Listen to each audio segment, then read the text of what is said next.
Bem, amigos da Rede Globo. Vai ter que editar já. Felizão. Vai ter que editar. Essa foi felizão, Essa vai ter que editar. Mas foi legal, Vai valeu ter a que pena, editar. valeu a pena. Bem, amigo, tem que ter uma frase, me falaram que no YouTube tem que ter uma frase de efeito. Bem, amigos da Rede Globo. Não. Essa já pegaram já. Tem que Então, ser estranho, Rabino. tem que ser o quê? Estranho. Estranho. Então é só virar a câmera. Então, podem. Eu vou falar assim, o que eu decidi estudar com vocês? As pessoas acham que eu tô louco e eu bati a cabeça, mas eu decidi estudar com vocês Rav Nachman de Breslev. Eu sei que é uma coisa nova, assim, eu e Hassidut não é, então assim, não sou muito amigos, mas eu sim decidi estudar Rav Nachman de Breslev. Eu vou fazer um teste, tá? É um teste Zmanelul. Por favor, vocês sejam sinceros e falem depois se vocês gostam ou não gostam. Vocês podem falar, tá uma droga, tá horrível. E eu também posso ver, se vocês dormirem aqui, o pessoal de casa não, mas eu posso ver se alguém dormir na aula, também é um sinal de que a aula foi uma porcaria, tá bom? Bocejar, apesar que agora vocês podem bocejar, tá todo mundo de máscara, eu não vou fazer a mínima questão. Mas, eu vou tentar, tá? Eu vou tentar. Eu só vou fazer uma pequena introdução sobre Hassidut e sobre Breslev e por que que eu decidi estudar com vocês Sipurei Maasiot, do Rav Nachman. Alguém aqui já estudou esse livro? É óbvio que não. Vocês... Vou perguntar para vocês se vocês estudaram. Vocês sabiam que existia esse livro? Quem sabia que existia esse livro? Impressionante. Ainda bem que ninguém está vendo aqui a reação. Eles podem pensar que vocês são inteligentes, pelo menos. Vocês nem sabiam da existência desse livro? Em português, não tem nome. Em português não tem não. Vamos traduzir as únicas duas palavras em hebraico que eu falei até agora. Sipurei Maasiot. O que é Sipur? Maasiot, Maaseh. Sipurei são contos e feitos, é isso. Não é tão difícil. Contos feitos. Ou feitos Português contos. acho que deve ter famoso. Bom, são historinhas. São historinhas, São historinhas. São historinhas, pronto, são historinhas. Aliás, a gente vai comprar um vidro aqui para poder tirar a máscara, porque não dá para falar de máscara, é horrível. Mas são historinhas, são contos, são historinhas, né?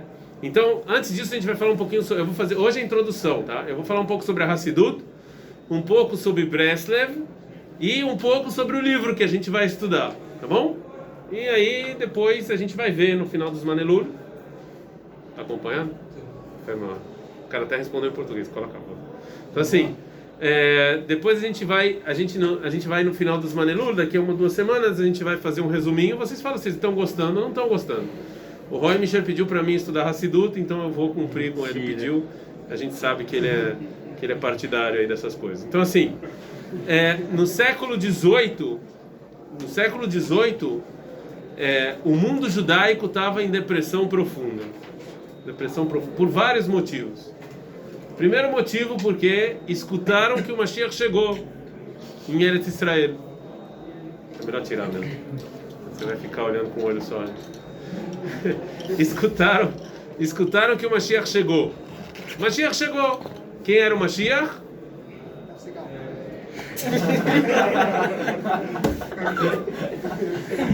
Shabbatai Tzvi. Muito bem, muito obrigado. Shabbatai Tzvi. Escutaram que o Mashiach chegou. E o povo judeu estava cansado já do exílio. Queria já Mashiach. Né? E Mashiach chegou. O Mashiach não era a pessoa que vocês estavam pensando, e sim Shabbatai Tzvi. Só que depois de algum tempo descobriram que Shabbatai Tzvi não era o Mashiach. Ou seja, ele se converteu para o islamismo. Toda a esperança que o povo judeu tinha caiu por água abaixo. Depois, os judeus viviam na Polônia, muitos deles, e tiveram um pogrom, uma ação contra os judeus chamado de Chamininski. Chamininski, ele queria independência e ele atacou a Polônia e ele via os judeus como pessoas, naquela época, como pessoas que estavam ligadas, né, ao reinado, e eles fizeram uma matança total no povo judeu. Mas mataram muita gente. Chamininski. E aí mais depressão. E aí o povo judeu entendeu que eles estavam fundo no exílio. Depressão total. Fora isso, qual era o valor mais importante do mundo judaico? Qual é o valor mais importante do mundo judaico? O que é uma... Hã? Torá. Toire. Não Torá. Toire. Toire. Então, estudar Toire. Esse era o valor mais importante. Só que quem consegue estudar Toire na Europa? A liderança conseguia estudar Toire. E o que acontecia com o povão? Eles não estudavam muito, não eram lá grossos de caminho. Então, o que a maior parte das pessoas entendiam? Que existia o Rav, né? A liderança. Ele provavelmente ia para o Lamabá, Loedemá, ele era o principal, e eu, que era um ignorante, o que ia acontecer comigo? E começou também a ter uma quebra entre a liderança e o povo. Tá claro isso? Ou seja, tem lá os grandes rabinos, estão todos eles lá, e o povão, longe. Eles se sentiam longe da liderança. Eles sentiam que os rabinos estavam lá e eles estavam... E também, que futuro eu tenho? Eu não consigo estudar Gamará. Não chorem, vocês vão se sentir assim também, tá? Eu não entendo nada de aramaico, eu não consigo estudar Gamará, eu não consigo estudar Taná, eu não consigo estudar, eu não estudo nada, estou o dia inteiro trabalhando. Então, qual é meu fim, segundo o mundo judaico? Eu vou ser sempre o que a gente chama de Sugbet. O que é Sugbet? É que nem a Colômbia na Copa do Mundo. É brincadeira. Não é não. Quando a Colômbia entra na Copa do Mundo, tem alguma chance da Colômbia ganhar? Não, vamos ser sinceros. Tem alguma constelação agora? Os caras já vão para a Copa do Mundo assim. Sério, uma vez tinha um grupo de mexicanos aqui na Yeshiva, eu perguntei para eles: vocês quando vão para a Copa, vocês realmente acreditam que vocês vão ganhar? Ou tipo, cara, se a gente passar de fase tá bom. Entendeu? Os caras realmente acreditam que pode ganhar, cara. Não vai, nunca. Eu não sei se nunca, se aparecer um Pelé lá. Não, nem assim. A gente viu que o Messi na Argentina não ganhou nada. Então assim, os caras são, entendeu? É igual o colombiano quando vai pra Copa do Mundo. O cara, ele não vai pra ganhar. Então aí já começa aquela depressão e tal, né? Pra que eu tô indo pra cá, né? Gastando milhões, pra quê? Eu não vou ganhar mesmo. Nem se vale a pena. Então os judeus na Europa se sentiam que nem a Colômbia na Copa do Mundo. Ou seja, tem os rabinos lá, que eles são os, né, os que vão para o Lamabá, os que estão estudando Torá, e tem nós que subem, ok? Tá claro? Então isso começou a incomodar as pessoas. Outra coisa que incomodava muito os religiosos. Então a gente já falou. A gente falou o povão. E agora tinha uma coisa que incomodava muito os religiosos, não o povão. A pessoa que estudava. O cara estudava e... nada. O cara não sentia nada. Agora, algumas pessoas aqui... Ele estuda... Estudei 20 anos em Yeshiva, eu posso assoprar toda a Maseret Sukkah com Tosfot Irashi, mas... não mudei nada.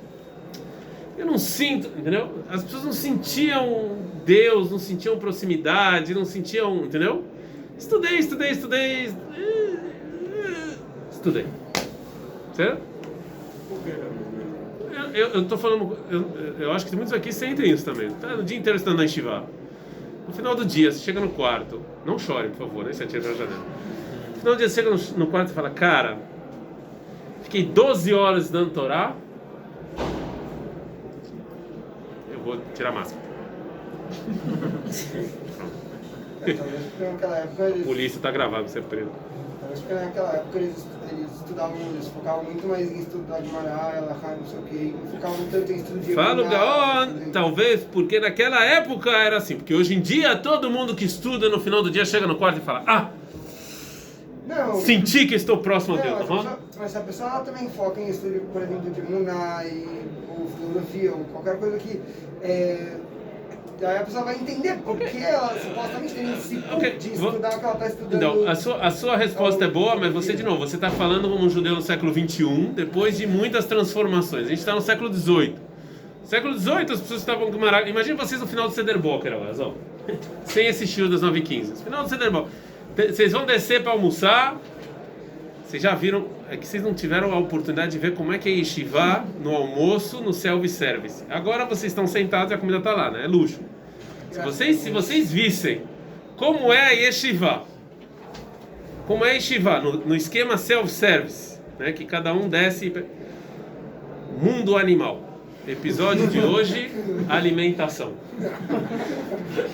É o UFC, né? O UFC, o Dana White lá pode trazer o UFC pra cá e vocês vão ver cotovelo, braço, né? Então assim, o cara estudou a Gemara a manhã inteira, o cara estudou Layun na manhã inteira, deu Minha, hora do almoço, você fala, pô, pra que funcionou? Pra que, todo esse estudo de Gemara, o que mudou? Tá claro isso? Você tem razão, mas aqui a gente é judeu do século XXI, mas naquela época, no século XVIII, tá claro? Então, isso não tinha... Isso era a influência do povão? Tipo, eles não se Não. A gente está falando agora da elite. O povão se sentia sugbet, sim? Se sentia número 2, e o povão se sentia distanciado da liderança, porque eles iam falar com a liderança fala, então...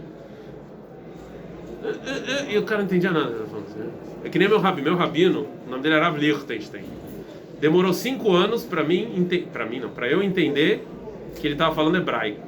Entendeu? Tem uma vez que ele veio falar comigo, ele perguntou meu nome, eu fiquei assim. Entendi o que ele estava falando. Então assim, é a mesma coisa, o cara veio falar com você, você não faz o nome dele era Rav Lichtenstein. Só para eu falar o nome dele, demorou um tempão também. Cara, eu me lembro que um dia eu estava na aula dele, ele dava 2 horas e meia aula de Gemara. Então tava lá depois de 40 minutos, entendi tudo, cara. Tava lá, caraca, entendi. Aí ele terminou e falou, então, isso é um lado.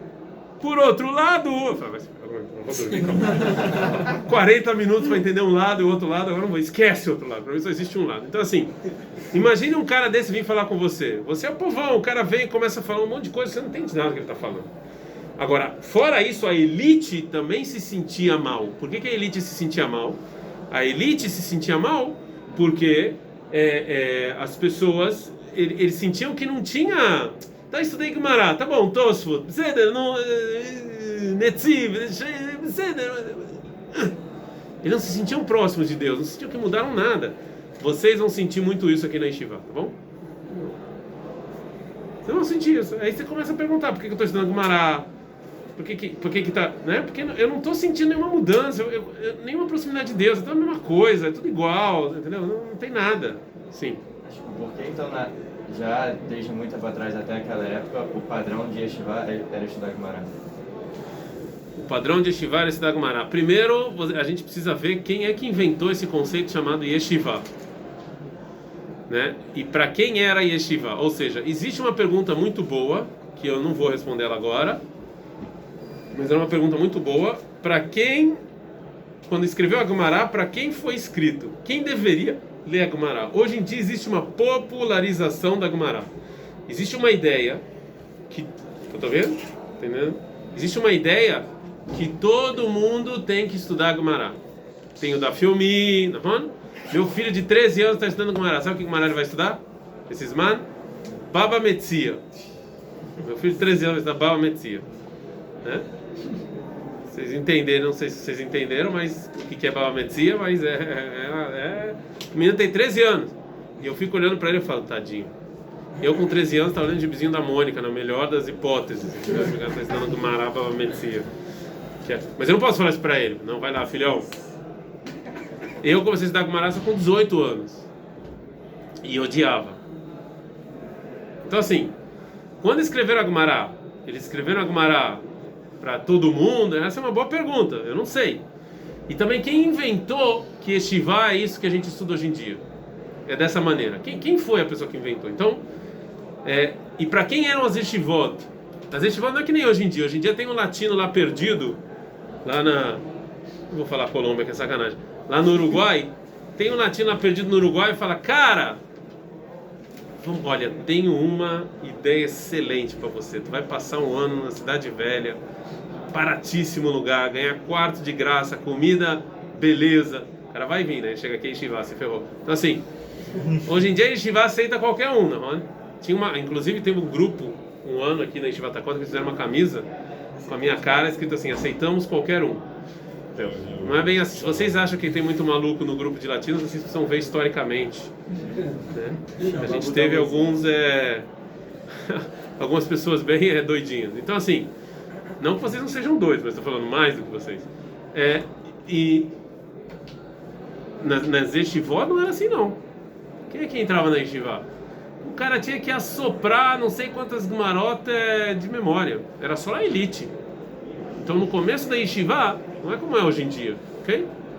Então é muito interessante isso. Esse é um tema que eu gosto muito. Eu não vou me alongar aqui, mas tem muita gente em história que estuda esse assunto, ou seja, surgimento das yeshivot, etc. Mas de qualquer maneira, no século XVIII, o povão estava triste, a elite estava triste, estava todo mundo em depressão. Todo mundo em depressão. E aí vem um Yehudi, conhecido como Baal Shem Tov. Baal Shem Tov. E a pergunta é, temos 3 palavras em hebraico: Baal Shem Tov. Baal Shem Tov. O que é Baal? Shem Tov. Baal Shem Tov. Dono do bom nome. A pergunta é se ele era um Baal Shem Tov ou se ele era um Baal Shem Tov. Tem uma diferença? Não, óbvio que não. Se ele era um Baal, vírgula, Shem Tov, ou seja, se ele tinha um bom nome, as pessoas, né? Alguém aqui já pensou nesse nome alguma vez? Por que chama Baal Shem Tov? Todo mundo já ouviu dele, não? Mas por que é Baal Shem Tov? Ninguém sabe. Que beleza. Então assim, se ele tinha um bom nome, que todo mundo conhecia ele era um cara, ou se ele era um Baal Shem. Existia uma profissão na Europa no século XVIII chamada Baal Shem. Existia essa profissão. Que profissão é essa? Baal Shem era uma pessoa que fazia... Quando a pessoa ficava doente hoje em dia, você vai no médico. Não só vai no médico, tem pessoas também são supersticiosas, né? Inclusive em Shabbat, alguém me perguntou se eu acredito em trevo de 4 folhas. Existem pessoas supersticiosas que acham que se você fizer X, Y, Z, sua saúde é menor. Não tem pessoa assim no mundo. Então assim, o que é Baal Shem? Baal Shem, ele era como se fosse um médico, mas ele dava várias cameias, como se fala isso? Amuletos para curar. Então o Baal Shem, talvez era a profissão dele. Ele era um Baal Shem. Ele andava nas cidadezinhas, nas aldeias. As pessoas doentes iam falar com ele e ele preparava para eles amuletos, né? Para curar as pessoas, ok? E caneira que ele era tov. Mas é um médico ou é um meio... naquela época essa era a medicina daquela época, né? A medicina daquela época era essa. Então, mas é o que eles sabiam. Mas isso era Baal Shem. Mas era óbvio que não era medicina que nem hoje. Você pode chamar isso de medicina alternativa, certo? Baal Shem, ok? Aliás, tem muita ligação entre psicologia e medicina, né? Porque a pessoa acha que vai ser curada e tal, tem várias coisas que ajudam. Mas eu não vou entrar nesse tema agora, certo? Só que por que isso é importante? Porque o Baal Shem Tov, ele andava em várias aldeias e ele teve contato com o povão. Contato com o povão. Então ele viu que o povo estava depressivo. Ele viu que o povo estava em depressão. Então, o que ele fez? Ele mudou o judaísmo. Ele mudou o centro do mundo judaico. Okay? O centro do mundo judaico não vai ser mais o estudo da Torá. Agora, a coisa mais importante do judaísmo, o que é? Não. Tem a ver, mas esse não é o mais importante. Esse é um meio. Hã? Não. Não. O mais importante agora não é o estudo da Torá, e sim Itchabrut. O que é Itchabrut?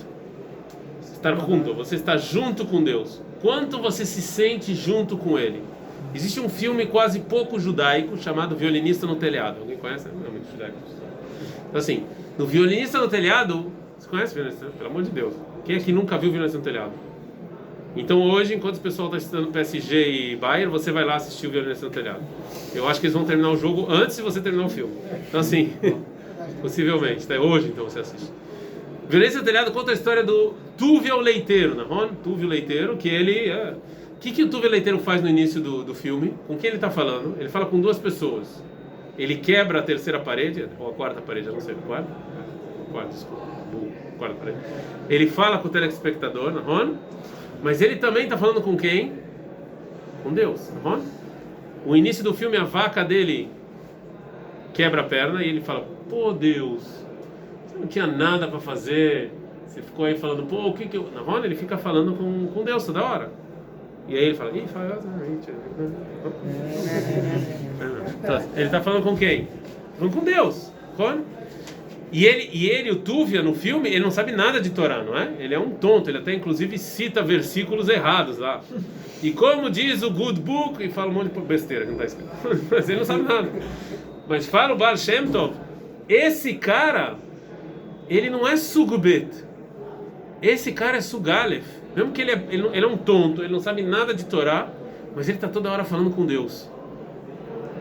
Então, ele vale mais do que um cara que estuda Torá e que não fala com Deus nunca e não se sente próximo de Deus. Tá claro? E você falar com Deus e você se sentir próximo com Deus, você pode ser até um idiota e não saber nada e tá valendo. Essa foi a crítica que a Hassidut recebeu. Então, se é assim, o Rebbe pode ser um cara que não sabe Torá. Ou seja, se basta eu me sentir próximo de Deus, não preciso estudar nada. E aconteceu na história. Gente que não sabia porcaria nenhuma e era Rebbe. Aconteceu. Eu já não vou falar aqui, a gente está sendo gravado, mas aconteceu na história. Depois, quando eu parar, eu falo. Aconteceu na história alguns Rebbeim que não sabiam porcaria nenhuma, mas eram Rebbeim porque... Entendeu? Certo? Em Lublin, dizem que tinham mais tzadikim do que judeus. Todo mundo era tzadik. Né? Então, assim, isso é um problema. Mas, Zelom Shané, no final, o Baal Shem Tov, ele fez... E para quem era o Baal Shem Tov, isso é importante, para quem o Baal Shem Tov falou, ele não estava falando para o povão, para quem ele estava falando? Para a elite. Para a elite. A elite pensante, ele está falando para a elite. E a mensagem entrou. O povão aceitou a mensagem porque, poxa, agora eu posso ser alguém. É verdade que eu não sei Torá, mas agora eu posso ser alguém importante. E a elite também. Porque a elite falou: cara, eu estudo Torá, mas eu não falo com Deus. Eu tenho que falar com Ele. Também a mensagem pegou. E aí, o aluno dele, o Megan Mimezrit, pegou a mensagem do Baal Shem Tov e espalhou no mundo judaico. Ok? Só que a partir do momento que uma ideia espalha, aí cada Hassidut teve a sua interpretação do Baal Shem Tov. Ok? Então teve Hassidut que achava que a gente tinha que se juntar a Deus através da Tefilá. Tinha Hassidut que fala que a gente tinha que se juntar a Deus através da dança. Tinha Hassidut que falava que a gente tinha que se juntar a Deus através do intelecto. Que Hassidut é essa? Chabad. Estou me segurando aqui, mas é Chabad. Certo? É através de você... Então o Balatani escreveu Tani, etc. Então cada Hassidut teve a sua maneira de se juntar a Deus. E aí a gente chega no Rav Nachman de Breslev. Que ele também vai fundar uma Hassidut. E ele foi um rabino bem polêmico. Ele falou coisas extremamente polêmicas. Muitos rabinos hassídicos foram contra o caminho dele. E até hoje, o caminho dele gera muita polêmica. Porque ele era muito a favor do pashut, do simples, e muito contra filosofia, pensamento e intelecto. Muito contra. Ele não quer dizer que ele achava que todo mundo tinha que ser idiota, tá? Não é isso. Mas ele achava que as pessoas, a simplicidade, certo? E ele escreveu vários livros. Likutei Moharan, né? Que é a base da Torá de Breslev. Mas também, depois que ele faleceu, o aluno dele, o Rabi Natan, escreveu contos, os contos que ele contava em vida, né?